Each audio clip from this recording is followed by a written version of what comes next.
شادی شدہ جوڑا تھا جو آپس میں بہت لڑتا تھا. اتنی زیادہ لڑائیاں ہونی شروع ہو چکی تھی کہ اب لڑکی اس حد تک تنگ آ گئی کہ اس نے یہ فیصلہ کر دیا کہ یا تو میں اپنے شوہر کو جان سے مار دوں گی اور یا پھر اس سے کھلا لے لوں گی. لڑکی ماں کے گھر آئی اور ماں کے گھر آ کے ماں سے یہ معاملہ ڈسکس کیا کہ میں اپنے شوہر سے بہت تنگ ہوں, ہماری اتنی لڑائیاں ہوتی ہیں کہ اب میرا دل کرتا ہے کہ میں اس شخص کو زہر دے کے مار دوں اور مجھے قانون سے ڈر لگتا ہے. ماں تو ماں بھی بڑی باکمال تھی. ماں نے کہا اس میں ڈرنے کی کیا بات ہے, تم یہ الزام اپنے سر لیتی ہی کیوں ہو؟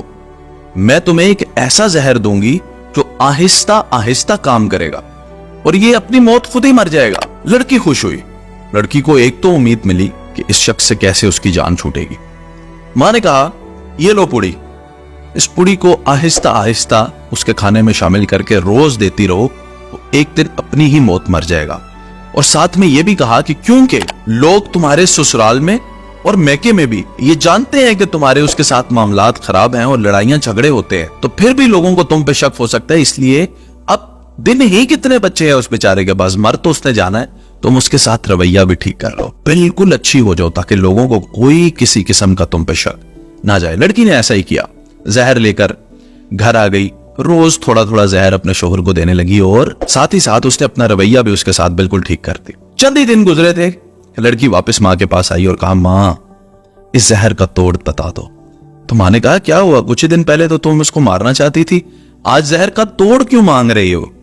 تو لڑکی نے کہا ماں وہ بالکل بدل گیا ہے, اب وہ میرا بڑا خیال رکھتا ہے, میری ہر بات سنتا ہے, مجھ سے پیار سے بات کرتا ہے, میں اس شخص کو کھونا نہیں چاہتی, ماں اس زہر کا توڑ بتا دو. تو ماں ہنسی اور ہنس کے کہا پگلی میں نے تو تمہیں ہاضمے کی گولی جو ہے پیس کر دے دی تھی, وہ تو کوئی زہر نہیں تھا, تمہارا شوہر تو بالکل ٹھیک ہے, زہر تو تم تھی اس کی زندگی میں جو ہر وقت اس کو پریشان کرتی رہتی تھی اور اس کے ساتھ جھگڑا کرتی رہتی تھی.